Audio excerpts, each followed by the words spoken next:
Salut à tous, salut à toi. Aujourd'hui, on va voir comment est-ce qu'on fait pour diriger ces acteurs. Les acteurs, c'est un petit peu l'ingrédient principal de votre film. Et donc c'est comme en cuisine, s'il n'est pas bon, le plat est mauvais. S'il n'est pas bon, le film est mauvais. Vous le savez peut-être, mais dans ma folle jeunesse, j'étais comédien. Donc j'ai pas été un très grand comédien. J'ai pas mal tourné, pas mal fait de courts-métrages autoproduits, étudiant indépendant. J'ai fait aussi quelques fictions produites, toujours des petits rôles hein, dans un téléfilm par-ci, un autre téléfilm par-là. J'ai fait aussi de la scripted reality dont j'ai un petit peu honte. Mais tout ça pour dire que même si je suis un comédien raté, c'est triste à dire, j'ai quand même une petite expérience sur la direction d'acteur parce que j'ai moi-même été pas mal dirigé, parfois de manière très bien, parfois de manière qui au final la direction d'acteur me plombait plus qu'autre chose. Déjà, on va continuer sur la métaphore culinaire. Vos acteurs, comme quand vous faites votre plat, vous allez choisir vos légumes sur le marché, là vous allez choisir vos acteurs en casting. Si ça vous intéresse, n'hésitez pas à me demander, je ferai un épisode spécial sur les castings, mais là j'ai déjà donné trois pistes pour réussir son casting. La première chose que tout le monde fait, c'est voir si l'énergie de votre comédien colle avec la vision que vous avez du rôle. Donc là, c'est tout simplement, vous allez voir la proposition du comédien, vous allez dire « Ah oui, c'est comme ça » ou non, c'est pas trop comme ça ». Donc ça, c'est ce que tout le monde fait, mais il faut aller un petit peu plus loin. La deuxième chose, c'est qu'on va regarder sa malléabilité. Donc en gros, vous pouvez éventuellement voilà, lui dire « Ok, maintenant, j'aimerais te faire cette petite impro-là ».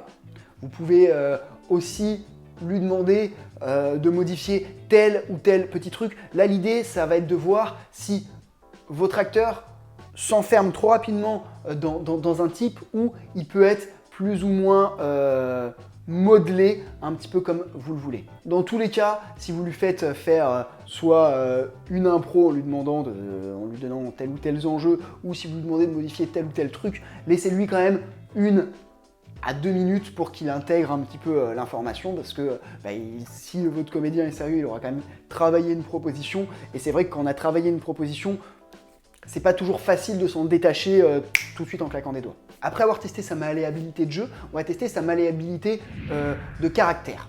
Pourquoi? Parce qu'un comédien chiant, casse-couille, relou, et ça on en a tous eu sur nos projets, et ça peut vraiment plomber un tournage. Donc demandez-lui, même si le but c'est pas que ce soit le cas, mais s'il est ok s'il y a des retards, s'il est ok pour faire des répétitions, ça c'est important, j'y reviens juste après, et s'il a des exigences ou des besoins particuliers pour voir si vous êtes en mesure d'y accéder ou pas. Comme ça évite l'embrouille sur le tournage et vous pouvez soit anticiper, soit vous dire non, ça va être trop complexe. Dernière chose importante au casting, c'est que tous vos comédiens, bons ou mauvais, vous allez les remercier, mais très sincèrement d'être venus parce que bon, je pense que vous n'en êtes pas encore au stade de faire des productions rémunérées. Et là, en gros, c'est un comédien qui prend de son temps pour avoir peut-être une chance sur 10 de jouer gratuitement pour vous. Donc, ça reste quand même de la valeur qu'il vous apporte. Ça reste quand même du temps qu'il prend. Et donc, ça, c'est important de le remercier. C'est important de lui faire comprendre que vous appréciez ce qu'il a fait pour vous. Et n'hésitez pas, les comédiens, ça a quand même un bon gros besoin de reconnaissance. Et déjà, reconnaître ça, ça fait toujours plaisir. Les choses ne nous sont pas dues. Et quand un comédien vient, c'est pas que une opportunité pour lui. Et parfois, c'est même pas une opportunité pour lui. Donc, remerciez-le d'avoir pris du temps. Je pense que c'est important. On continue notre métaphore sur la cuisine. Et là, après avoir choisi nos légumes, on va les faire dégorger. Alors, vous n'avez peut-être pas compris si elle était la métaphore de dégorger ses légumes, mais en gros, c'est la répétition. Là, l'idée, c'est qu'on va essayer de gagner du temps. Le temps, c'est un petit peu le nerf de la guerre avec la nourriture, sur un tournage, notamment sur un tournage autoproduit, et c'est important de ne pas perdre du temps, et là, on va en gagner, justement. Donc, vous allez bosser avec votre comédien. Alors, vous n'allez pas forcément répéter toutes les scènes, vous allez plutôt privilégier les scènes, on va dire, les scènes les plus clés, les scènes les plus impactantes, si vous avez une scène de mort, une scène de décès ou quelque chose comme ça, ou une scène où il faut beaucoup rire, enfin les scènes les plus compliquées à jouer, vous allez les bosser, et les scènes où il y a beaucoup de déplacements. Comme ça, Au moins, il aura calé tous les déplacements et sur le tournage, c'est vraiment un temps très précieusement gagné. Donc je vous encourage vraiment à faire des répétitions.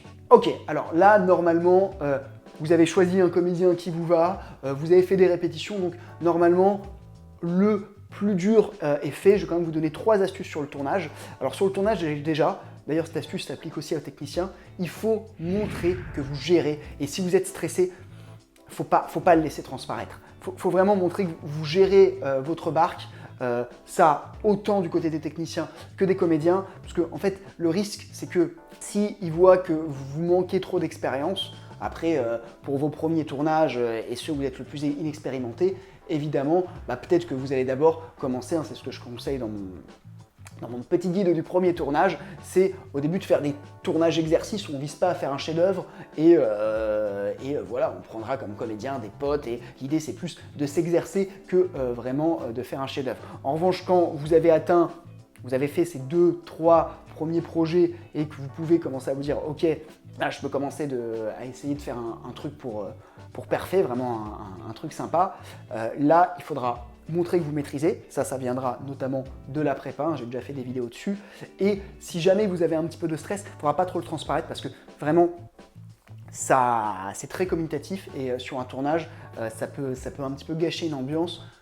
Et le risque aussi qui est arrivé à pas mal d'amis jeunes réals à moi, c'est que le comédien carrément prenne le contrôle de la fiction. Et là, surtout si c'est un comédien qui a un peu d'expérience, et là, oui, ça peut apporter quelque chose, mais c'est quand même assez frustrant, quoi. Deuxième point important avec les comédiens, alors je vous ai déjà dit que les comédiens ont un grand besoin de reconnaissance, hein. Je pense que c'est pour ça qu'on fait ce métier à la base.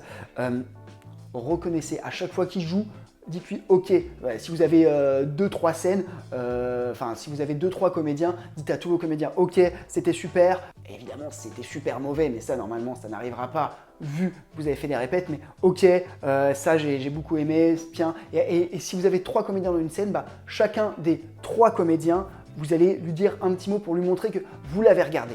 Et ça, se sentir regardé, se sentir un top bien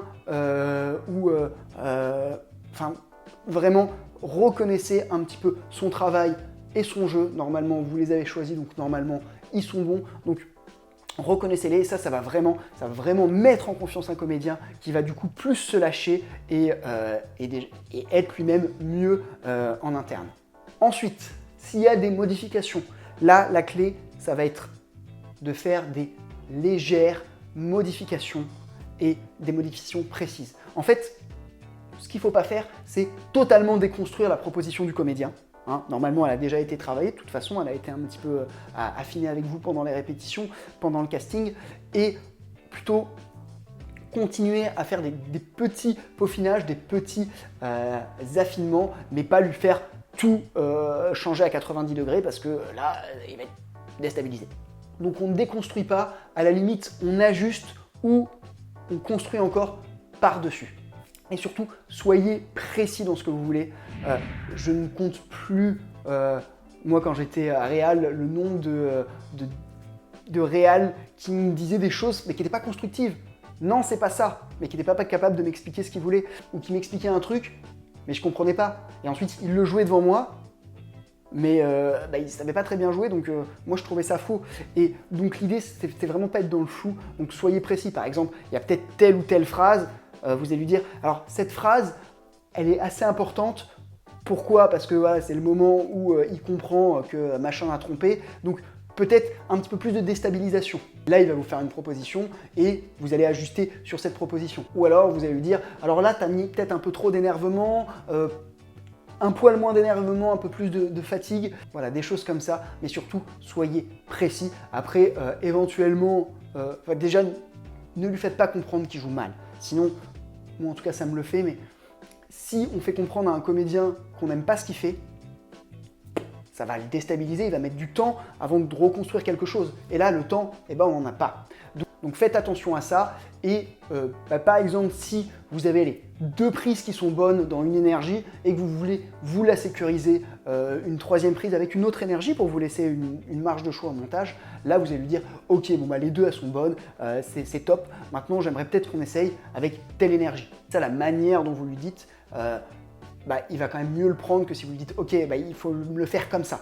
Donc soyez toujours explicatif, précis et dans la bienveillance. C'est vraiment important sur un tournage.